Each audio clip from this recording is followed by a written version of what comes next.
Hello my dear friends, a very warm welcome to our series Current Affairs Cut Short। दोस्तों ये series जैसा कि आप सभी को पता है आपके लिए स्पेशली क्यूरेट की गई है ताकि आप प्रीलिम्स 2021 में बहुत अच्छे से अच्छे मार्क्स स्कोर कर सकें। ठीक है, तो दोस्तों आज का जो टॉपिक है that is very very much important. और मैं जब कह रहा हूँ इंपॉर्टेंट तो इसका मतलब ये है कि ये टॉपिक अपने आप में बहुत कॉम्प्लेक्स भी है। ठीक है, समझने में बहुत कठिनाई आती है। और अभी रिसेंट में एक बहुत तगड़ी डिस्कवरी हुई है लार्ज हैड्रॉन कोलाइडर में। वहाँ पे एक ब्यूटी एक्सपेरिमेंट किया गया था। ठीक है, अब मेकअप वेकअप लगा के साइंटिस्ट को नहीं बिठा रहे थे, पार्टिकल्स की ब्यूटी की बात कही गई है। ठीक है, अभी देखिएगा आपको समझ में आएगा, बहुत सारे सिद्धांत टूटने वाले हैं फिजिक्स के। ठीक है, तो large hadron collider beauty experiment LHCb जिसको एब्रीविएट करते हैं। दोस्तों ध्यान देना कि कभी भी जो यूपीएससी है वो एप्लीकेशन बेस्ड क्वेश्चन ज़्यादा पूछती है, specifically from science and tech. ठीक है, साइंस एंड टेक में यूजुअली एप्लीकेशन बेस्ड क्वेश्चन पूछती है। तो आपके सामने दो क्वेश्चंस हैं। ये जो क्वेश्चन है 2019 का सवाल है। क्या है? Recently scientist observe the merger of giant black holes billions of light years away from the earth. What is the significance of this observation? ठीक है, तो क्या पूछा है? सिग्निफिकेंस पूछा है इस ऑब्जर्वेशन का। ठीक है दोस्तों, इसमें आप देखोगे जितने भी उस समय कोचिंग इंस्टीट्यूशन थे सभी ने दो आंसर लगाए थे, दोनों में डाउटफुल था। बहुत ज़्यादा मतलब वार चल रही थी, ये सही है ये सही है, हर कोई अपने अपने व्यूज़ दे रहा था। ठीक है, देखो सबसे पहले तो Higgs boson particle were detected, नहीं ऐसा कुछ नहीं हुआ था। ठीक है, ऑब्वियस ही बात है, ये हमने LHC में अपना डिटेक्ट किया है। ठीक है, इसके अलावा possibility of intergalactic space travel through wormhole was confirm, ऐसा कुछ भी नहीं हुआ था। ठीक है, डाउट कहाँ आ रहा था? Gravitational waves were detected and it enabled scientist to understand singularity. दोस्तों आप सभी को मैंने 2 लेक्चर पढ़ा चुका हूँ ब्लैक होल पे। ठीक है, और आप सभी को पता होना चाहिए कि ब्लैक होल मीन्स सिंगुलैरिटी, क्योंकि वो एक ऐसा पॉइंट है स्पेस टाइम वेब में जहाँ पे इतना ज़्यादा मास मतलब पूरा स्पेस और टाइम डिस्टॉर्ट हो जाता है। ठीक है, कोई लाइट एस्केप नहीं कर पा रही है, सोचिए। तो इस तरह से आप देखेंगे पूरा जो चद्दर है ना वो नीचे की तरफ झुक जाती है अगर स्पेस एंड टाइम को आप एकदम स्ट्रेच करके रखें तो। ठीक है, स्पेस एक तरफ का थ्रेड हो गया, टाइम एक तरफ की थ्रेड हो गई, इस चद्दर को तान दीजिए तो ब्लैक होल उस पर रखा हुआ भारी से भारी पत्थर है जो कि पूरे चद्दर को फाड़ सकता है। ठीक है, फाड़ा नहीं है बट फाड़ सकता है। ठीक है, तो वो समझ लीजिए झुक जाता है, वहाँ पे थ्रेड्स दूर दूर हो जाते हैं और इस कारण से क्या होता है वहाँ पे टाइम स्लो चलेगा, ऑलमोस्ट 0 रफ्तार से बढ़ेगा और स्पेस भी वहाँ पे अपने आप में रुक जाता है। ठीक है, समझ में आ रही बात? क्लियर है ना? तो ध्यान दो कि कहते हैं सिंगुलैरिटी वहाँ हो सकती है, बिल्कुल हो सकती है, बट आप पढ़ेंगे जब आप प्रॉपर न्यूज़पेपर तो आप एनालाइज कर पाएंगे कि जब आप 2 जायंट ब्लैक होल्स का मर्जर हुआ था तो उस केस में आपको पहली बार ग्रेविटेशनल वेव्स डिटेक्ट की थी साइंटिस्ट ने, और फाइनली जो यूपीएससी ने करेक्ट आंसर दिया है that is gravitational waves were detected. ठीक है, तो आज के लिए मैंने सिमिलर लाइंस पे आपके लिए सवाल बनाया है। ठीक है, तो कोशिश करो कि मतलब आप सॉल्व कर पाओ, और मुझे ऐसा लग रहा है कि ऑप्शंस भी थोड़े हो सकता है कंफ्यूजिंग हो एक्सेप्ट वन। ठीक है, which of the following is significance of outcome of large hadron collider beauty experiment LHCb experiment. ठीक है, पहला है God particles are detected were detected. ठीक है, दूसरा है dark energy and dark matter interactions were detected. ठीक है, इसके बाद तीसरा है possibility of stable antimatter was confirmed. चौथा है possibility of a 5th type of fundamental force was confirmed. ठीक है दोस्तों, आज का कंक्लूजन भी बहुत इंपॉर्टेंट होने वाला, प्लीज मिस मत करना। लेक्चर पूरा लेक्चर बहुत ध्यान से देखो। ठीक है, चलो अब स्टार्ट करते हैं सबसे पहले कॉन्टेक्स्ट के साथ। ठीक है, तो कॉन्टेक्स्ट क्या है कि researchers at university of Zurich and European organization for nuclear research CERN, ठीक है, CERN के जो साइंटिस्ट हैं और यूनिवर्सिटी ऑफ ज्यूरिच ने एक नए रिजल्ट्स मिले हैं उनको, कहाँ पे? Large hadron collider beauty experiment में, जिसको हम एब्रीविएट करते हैं LHCb एक्सपेरिमेंट के तौर पे। ठीक है, तो ध्यान रखना जो ब्यूटी एक्सपेरिमेंट है इसमें CERN और ज्यूरिच ने मिलकर के, यूनिवर्सिटी ऑफ ज्यूरिच ने मिलकर के कुछ आउटकम्स निकाले हैं, कुछ रिपोर्ट्स निकाली हैं। ठीक है, तो देखो सबसे पहले तो आप European organization for nuclear research जिसको CERN कहते हैं, ठीक है, ये फ्रेंच नेम है। ठीक है, फ्रेंच और जर्मन नेम है। ठीक है, तो इसलिए वो CERN बन जाता है, बट इंग्लिश में उसका ट्रांसलेशन क्या होगा? European organization for nuclear research. ठीक है, इसका क्या है? देखो सबसे पहले तो ये वर्ल्ड का लार्जेस्ट सेंटर है साइंटिफिक रिसर्च यूजेस के लिए। ठीक है, सबसे बड़ा सेंटर है लार्ज का वर्ल्ड का। ठीक है, और 2 कंट्रीज के बॉर्डर पे सिचुएटेड है। ठीक है, 2 कंट्रीज के बॉर्डर पे सिचुएटेड है। इसका स्पेशलाइजेशन क्या है, किस एरिया में रिसर्च करता है? तो दोस्तों ध्यान रखना कि फंडामेंटल पार्टिकल्स पे ये रिसर्च करते हैं। ठीक है, लार्ज हैड्रॉन कोलाइडर का मतलब क्या है कि जो फंडामेंटल पार्टिकल्स हैं इनको ये एक्सेलरेट करवाते हैं। बड़ी से भी रिंग दिखा देता हूं मैं, 2 मिनट रुक जाओ। हाँ ये देखो ऐसी पूरी रिंग होती है, ठीक है, ये देखो ज़मीन के नीचे हैं, ठीक है, ये टनल है, यहाँ पे जो पार्टिकल्स हैं ये एक्सेलरेट करवाए जाते हैं, ठीक है, और उसके बाद उनको कोलाइड करवाया जाता है, टकराया जाता है, और उसके कारण क्या होता है, बहुत सारा मैटर एंटी मैटर प्रोड्यूस होता है और उसमें कई सारे ऑब्जर्वेशंस आते हैं, ठीक है, और हम आगे उसकी अंडरस्टैंडिंग रिसर्च को, आउटपुट्स को रीस्टडी करते हैं, ठीक है। 4 मेजर सेंटर्स हैं, ध्यान रखना, ठीक है, सर्न में, वो अभी पढ़ाऊंगा, बट पहले आप जो यहाँ पे लिखा है वो देखिए। Firstly subatomic particles are made to collide together at close to speed of light, तो ध्यान रखना लाइट की स्पीड पे हम उनको कोलाइड करवा रहे हैं, ठीक है, and then their interaction is studied to provide insights into fundamental law of nature, ठीक है। दोस्तों जो अब भी डिस्कवरी हुई है ब्यूटी एक्सपेरिमेंट के कारण जो आया है, इसमें स्टैंडर्ड मॉडल पूरी तरह से खारिज हो सकता है, क्योंकि स्टैंडर्ड मॉडल 4 फंडामेंटल फोर्सेस से बिलीव करता है, एक 5वां भी एग्जिस्ट कर सकता है, इसका एक आउटपुट है, ठीक है। चलो अभी दिखाऊंगा। The instruments used are accelerators to boost beam of particles to high energies before beams are made to collide with each other, ठीक है। इसके अलावा डिटेक्टर्स हैं, ठीक है, ऑब्वियस सी बात है, क्योंकि जब आप कोलाइड तो चलो भाई एक्सीलरेट करवा दिया, खूब तेज भगा दिया पार्टिकल्स को, उसके बाद क्या करना पड़ेगा आपको, सेंसर्स को डिटेक्ट कर, क्योंकि माइक्रो फ्रैक्शंस ऑफ सेकंड्स में ये पूरा प्रोसीजर होगा, जब टकराएंगे और उसके कारण जो न्यू पार्टिकल्स क्रिएट होंगे, डिस्ट्रॉय हो जाएंगे इमीडिएटली, तो स्टेबल अनस्टेबल सारे तरह के आपको पार्टिकल कैप्चर करने हैं, ठीक है। तो इसलिए डिटेक्टर्स भी बहुत इंपॉर्टेंट हो जाते हैं दोस्तों, ध्यान रखना, ठीक है। तो डिटेक्टर एक बहुत मेजर कंपोनेंट है यहाँ स्टडी करने के लिए, ठीक है। ये ध्यान रखना 1954 में जेनेवा में बना था इसके लिए ऑर्गेनाइजेशन, ठीक है, 1954 में जेनेवा में इसकी ऑर्गेनाइजेशन बनी थी, और आज की डेट में सर्न में नियरली अबाउट 23 मेंबर स्टेट्स हैं। कितने मेंबर स्टेट्स हैं? 23 मेंबर स्टेट्स हैं। इसमें आपको याद रखने वाली क्या बात है, इसमें ध्यान रखना कि जो मेंबर स्टेट्स हैं मोस्टली यूरोप के हैं। कहाँ के हैं? यूरोप के हैं। प्लीज़ आप याद रखेंगे यूरोप के मैक्सिमम मेंबर स्टेट्स हैं, ठीक है। इंडिया क्या है? एसोसिएट मेंबर स्टेट है। इंडिया क्या है? एसोसिएट मेंबर स्टेट है। तो दोस्तों आपको ध्यान रखना है, इंडिया क्या है? एसोसिएट मेंबर स्टेट है। और अगला जो फैक्ट मैं बताने वाला हूं that is even more shocking, ठीक है। क्या है? Japan, Russian federation, USA, European union and UNESCO, ये सारे के सारे ऑब्जर्वर स्टेटस में है। ये मेंबर भी नहीं है, एसोसिएट मेंबर भी नहीं है, ये क्या है? ऑब्जर्वर स्टेटस में। दोस्तों ये बहुत प्रोबेबल क्वेश्चन है, पॉइंट है जो कि आपका यूपीएससी पूछ सकती है। प्लीज ध्यान रखना है, यहाँ पे फंसा लेगी आपको। 23 मेंबर्स में बोल देगा यूएस है, ठीक है, जापान है। सोचो इतने बड़े बड़े दिग्गज नहीं है। चलो अब मैं एक बार मैप पे आपको दिखा देता हूँ कि कौन कौन, चलो एक बार मैं मैप पे आपको दिखा देता हूँ कि कौन कौन यहाँ पे मेंबर हैं और कौन कौन नहीं है। तो देखो दोस्तों जो मेंबर स्टेट्स हैं वो ब्लैक कलर में दिखाया, तो आप देख सकते हैं पूरा यूरोप एक तरह से शामिल है इसमें। 23 देश हैं यूरोप के, ठीक है। इसके बाद एसोसिएट मेंबर स्टेट्स कौन कौन को दिया है, तो देखो टर्की को दिया है, ठीक है। इसके बाद आपका इंडिया को दिया है, पाकिस्तान को दिया है, ठीक है। सोचो पाकिस्तान भी एसोसिएट मेंबर है, ठीक है, भी दिया है, ठीक है। अब सबसे वियर्ड फैक्ट क्या आता है, देखो आपका यूएसए, ठीक है। यूएसए क्या है? आपका ऑब्जर्वर स्टेटस वाला देश है। रशिया क्या है? ऑब्जर्वर स्टेटस वाला देश है। जापान क्या है? ऑब्जर्वर स्टेटस वाला देश है, ठीक है। ध्यान रखना ये चीज़। और बाकी सबों को तो कोई मतलब ही नहीं है अपने से, ठीक है, मस्ती में अपना जी रहे हैं। चाइना को कोई स्टेटस नहीं है, ध्यान रखना, चाइना को कोई स्टेटस नहीं है। China is not party to it, ठीक है। तो ये सवाल आपसे पूछे जा सकते हैं, प्लीज़ आप ध्यान रखेंगे। India is associate member, Turkey is associate member, आपका कहते हैं यूएसए, रशिया, जापान, ठीक है, ये सारे के सारे ऑब्जर्वर मेंबर्स हैं। और चाइना का कोई रोल नहीं है यहाँ पे, चाइना का कोई भी रोल नहीं है, ठीक है। चलिए जी, अब आगे देखा जाए जरा सा। तो आगे देखोगे तो लार्ज हैड्रॉन कोलाइडर की अगर हम बात करें, सर्न तो एक ऑर्गेनाइजेशन होगी जो इसको रन कर रही है, राइट। तो आप देखो लार्ज हैड्रॉन कोलाइडर की अगर मैं बात करूं तो आपका जो कहते हैं LHC है, ये 27 किलोमीटर लंबी एक रिंग है, पूरी सुपर कंडक्टिंग मैग्नेट से बनी हुई, ठीक है। सुपर कंडक्टिंग मैग्नेट से बनी हुई एक पूरी रिंग है, ठीक है। इसमें क्या होता है, जब सुपर कंडक्टिंग मैग्नेट्स होते हैं तो इसमें एक्सेलरेशन किया जाता है, ठीक है। हर पार्टिकल का एक्सेलरेशन किया जाता है, इनकी एनर्जी बूस्ट की जाती है रास्ते में इनको घुमाते घुमाते, ठीक है। क्योंकि जब ऑब्वियसली बात है आप मैग्नेट फिक्स कर रहे हो तो आप उससे पार्टिकल्स को, चार्ज पार्टिकल्स को अट्रैक्ट कर सकते हो, ठीक है।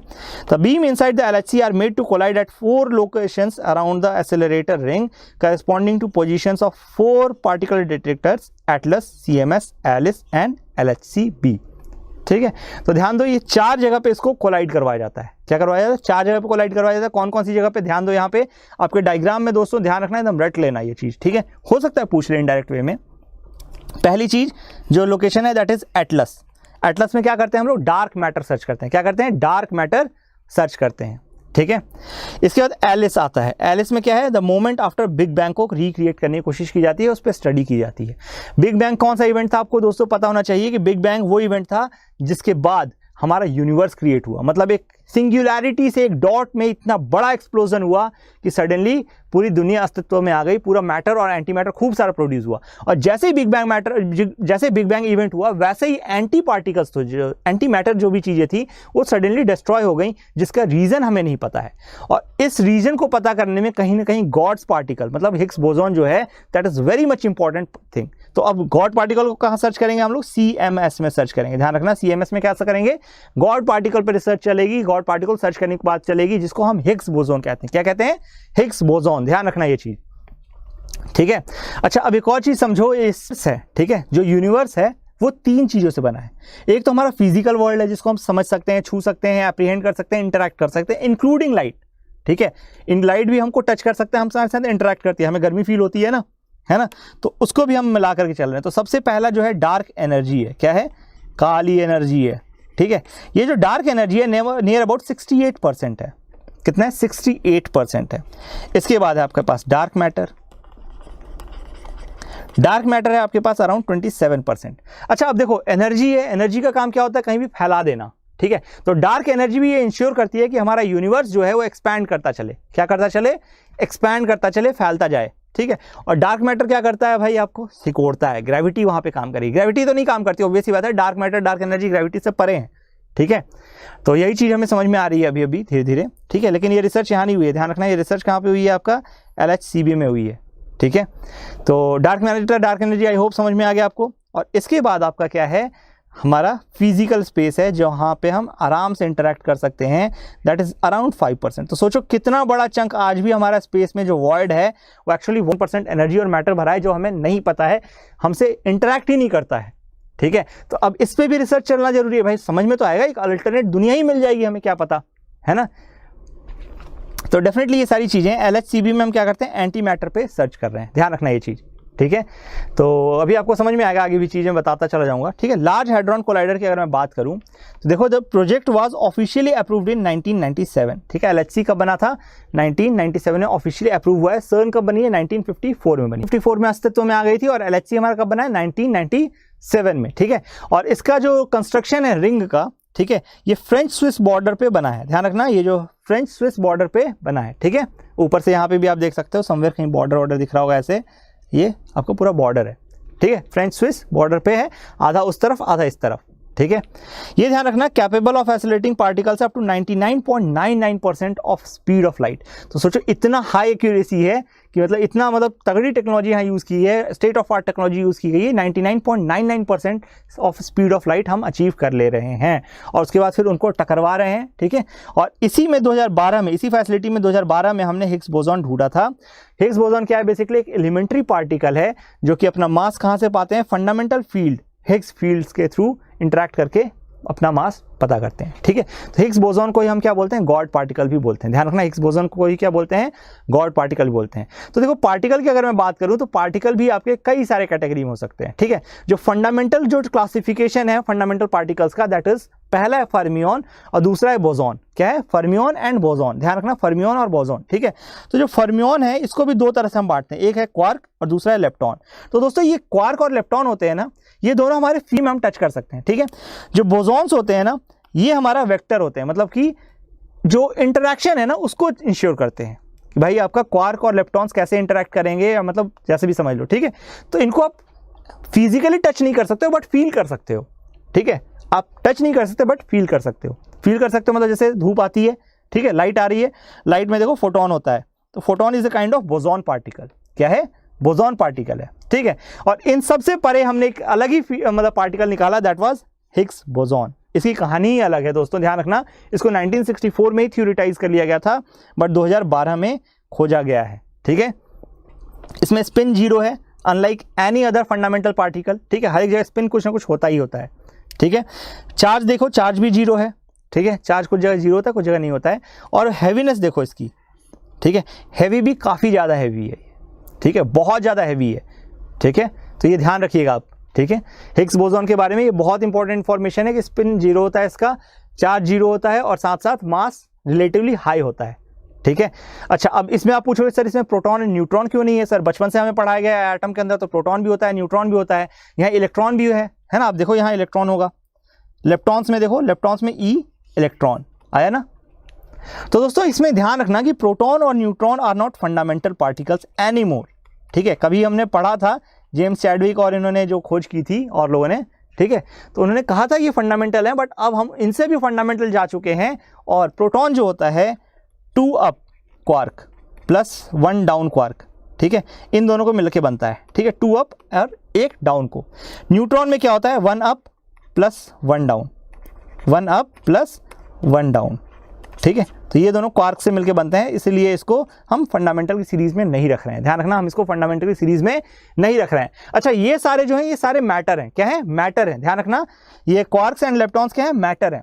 इसी का जस्ट अपोजिट एंटी मैटर भी आपको मिलेगा, ठीक है, इसी का जस्ट अपोजिट एंटी मैटर भी मिलेगा। फॉर एग्जांपल इलेक्ट्रॉन का एंटी मैटर इलेक्ट्रॉन कहते हैं, जिसको पॉजिट्रॉन कहते हैं, क्योंकि उसमें माना जाता है पॉजिटिव चार्ज होगा। और जब भी मैटर और एंटी मैटर मिलेगा वो तुरंत किस में कन्वर्ट हो जाएगा? आपका ये बोसॉन पार्टिकल्स में कन्वर्ट हो जाएगा, या फिर किसी और तरीके से पॉजिटिव एंड निगेटिव क्रिएट करते हैं वो, ठीक है, एनर्जी के फॉर्म में कन्वर्ट हो जाते हैं तुरंत। आपके पास इनफ एम्पल अमाउंट में एंटी मैटर है स्टेबल फॉर्म में, ठीक है, तो फिर आप उससे बहुत तेजी से एनर्जी जनरेट कर सकते हो, पूरी दुनिया की पावर नीड्स को सेटिस्फाई कर सकते हो बहुत छोटे से मास से, बहुत छोटे से मास से। मतलब it is even more than fission and fusion, ठीक है, उसकी तुलना में भी ज़्यादा बेटर है, मतलब काफ़ी ज़्यादा एनर्जी रिलीज करवा सकता है, क्योंकि वहाँ मास डिफरेंस बहुत कम आता है रेडियो एक्टिव में, मतलब 99% तक वेस्ट हो जाता है, 99.99%, यहाँ वो भी वेस्ट नहीं होगा आपका, ठीक है।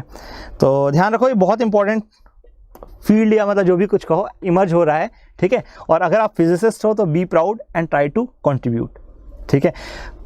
मैं भी एकदम फिजिसिस्ट नहीं हूँ, क्योंकि मेरा फिजिक्स बैकग्राउंड रहा है टिल 12th, ठीक है, बट ये सारी चीज़ें मैंने पढ़ी हैं और मैं उसके हिसाब से आपको बता रहा हूँ। अगर कोई फिजिसिस्ट हो और कुछ से मेरी फैक्चुअल एरर हुई हो तो प्लीज़ उसके लिए मुझे पार्डन करें और करेक्ट करें, ठीक है। I am open to that, ठीक है, क्योंकि डेफिनेटली देखो मैं भी फिजिसिस्ट नहीं हूँ, I am a civil engineer by profession, और साथ साथ मैंने एग्जाम भी लिखा है कई बार, ठीक है।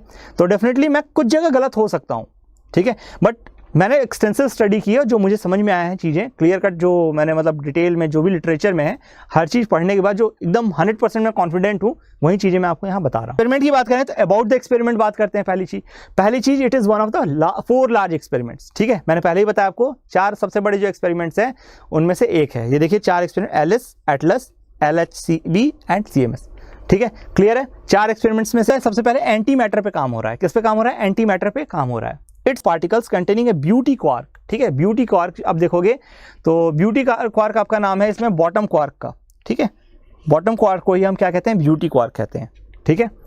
अच्छा, the quark with highest mass forming bound state, ध्यान रखना सबसे ज्यादा इसका वजन होता है ब्यूटी क्वार्क का, और ये बाउंड स्टेट में रहता है, ठीक है। Produce during collision of high energy proton beams, तो प्रोटॉन बीम्स जब कोलाइड करती हैं बहुत ज्यादा तब से ये प्रोड्यूस होता है। Quarks are elementary subatomic particles that interact by means of strong force, ध्यान रखना स्ट्रॉन्ग फोर्स से, स्ट्रॉन्ग न्यूक्लियर फोर्स से इंटरेक्ट करते हैं, and are believe to be among the fundamental constituents of the matter. There are 6 types of quarks that differ from one another in their mass, charges and characteristics. They are grouped in 3 pairs. 3 pairs में इनको group किया गया है। जो first generation quarks हैं that is up and down, ठीक है, इन दोनों से ही आपका प्रोटॉन एंड न्यूट्रॉन बनता है, ठीक है। इसके बाद सेकेंड जनरेशन जो है that is charm and strange, और जो थर्ड जनरेशन है that is top and bottom. ध्यान रखिएगा, टॉप एंड बॉटम, ठीक है। तो ये आप एक बार चाहो तो रेफर कर सकते हो इस पूरे को, ठीक है, क्वार्क्स क्या क्या हैं, कब उनकी डिस्कवरी हुई, ठीक है, उनमें स्पिन क्या होता है, उनके चार्जेस क्या हैं, ठीक है, एक बार चाहो तो कर सकते हो, but it is not important from exam perspective. अगर आपका फिजिक्स ऑप्शनल है तो ऑब्वियस ही बात है, मैं एक राइट पर्सन नहीं हूँ ये चीज़ें आपको डिटेल में समझाने के लिए, ठीक है। चलिए अब हम इसका एप्लीकेशन देखें तो ब्यूटी क्वार्क्स और bottom quarks are much heavier than the ups and down quarks, and the particle containing bottom quarks are unusually long lived। ध्यान रखना कि जो भी पार्टिकल ब्यूटी क्वार्क को लेगा that is relatively highly stable, ठीक, काफी स्टेबल रहता है, which makes them useful for physics beyond standard mode, ठीक है। As per the standard model, the decay process involves conversion of beauty quark into strange quark with production of an electron and anti-electron और a muon और anti-muon। तो ध्यान रखना जब ये collision होगा तो उस केस में क्या होगा? ब्यूटी क्वार्क किस में चेंज होगा? स्ट्रेंज क्वार्क में चेंज होगा। साथ में क्या प्रोड्यूस होगा? एक electron and anti electron produce होगा, या फिर म्यून और एंटी म्यून प्रोड्यूस होगा। तो दोनों में से कोई एक चीज़ हो सकती है। लेकिन अभी मैं बताऊंगा आपको कि जो लार्ज हैड्रॉन ये कोलाइडर हैं, ठीक है, पहली बार ये इलेक्ट्रॉन देख लो। इलेक्ट्रॉन क्या होते हैं? सब एटॉमिक पार्टिकल होते हैं जो कि न्यूक्लियस के चारों तरफ घूम रहे होते हैं। इसमें निगेटिव चार्ज होता है, ठीक है, ध्यान देना यहाँ पे अगर आप देखना चाहो तो, ठीक है। लेप्टॉन्स के फॉर्म में होता है, लेप्टॉन्स टाइप का एक मतलब पार्टिकल है इलेक्ट्रॉन, ठीक है। इसका स्पिन हाफ होता है, -1 इसका चार्ज है। या पीछे वाले चार्जेस हटा देना आप, ठीक है, ध्यान रखना ये चीज़।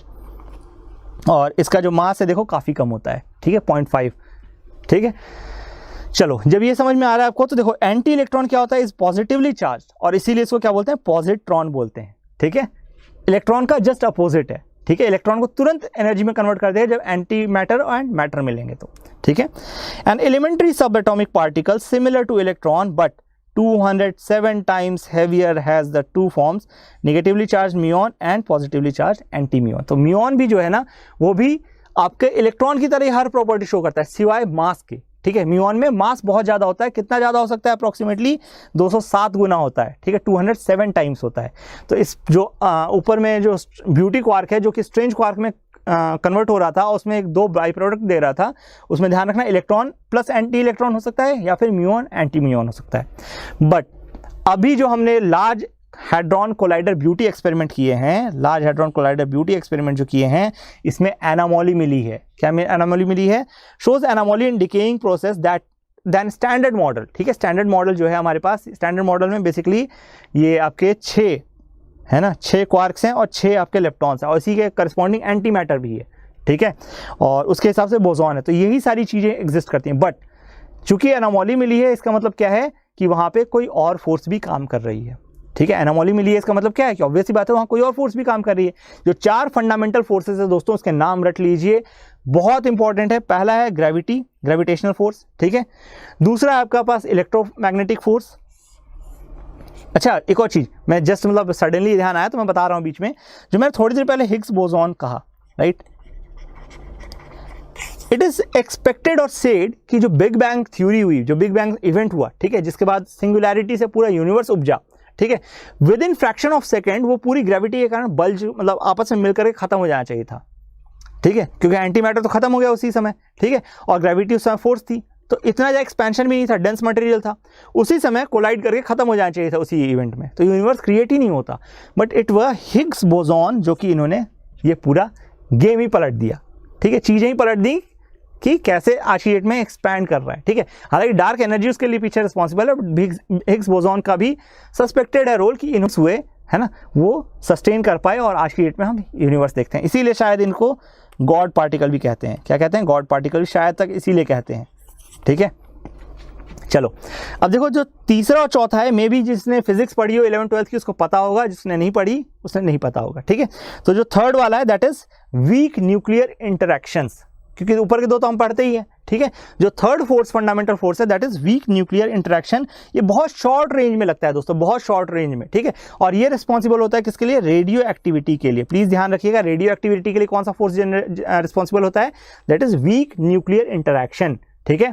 और इसके अलावा है आपका स्ट्रॉन्ग न्यूक्लियर फोर्स, और ये क्या करता है? मैटर को एक साथ रखता है। ऑब्वियस ही बात है ये रिलेटिवली थोड़ा स्ट्रॉन्ग होता है वीक न्यूक्लियर इंटरैक्शन से, और ये भी शॉर्ट रेंज फोर्स है, बहुत छोटे एरिया में लगता है। न्यूट्रॉन जो प्रोटॉन है आपस में यही एक दूसरे पे एक्सर्ट करते हैं, ये वीक एंड स्ट्रॉन्ग। तो इसकी जो रेंज है that is related to nucleus of atom, ठीक है, न्यूक्लियस ऑफ एटम में ही ये फोर्सेस लगते हैं, ठीक है। तो ये ध्यान रखना कि ये जो एनामोलीज हैं ये किसका हिंट कर रही हैं? Possible existence of hypothetical particle. ये मतलब ये हिंट कर रही हैं कि कोई एक हाइपोथेटिकल पार्टिकल भी हो सकता है जिसको हम कह रहे हैं लेप्टो क्वार्क, ठीक है, जिसमें लेप्टॉन्स की भी प्रॉपर्टी है और क्वार्क की भी प्रॉपर्टी है। अभी तक हम दोनों को अलग अलग लेके चल रहे हैं, ध्यान रखना। जितने भी फर्मियॉन्स है उसको हमने 2 कैटेगरी में बांटा है, एक क्वार्क एक लेप्टॉन्स, ठीक है। इस बार दोनों का फ्यूजन कहीं ना कहीं आ रहा है, कहीं बीच में आ रहा है, ठीक है। तो इस नाम दिया गया है कुछ जगह पे पार्टिकल जू। क्या बोला गया है? पार्टिकल जू। तो दोस्तों 3 टेक अवे मैं दे रहा हूं, ठीक है, 3 टेक अवे। इसी पे मुझे ऐसा लगता है सवाल अगर पूछा गया इस टॉपिक से तो पूछा जाएगा।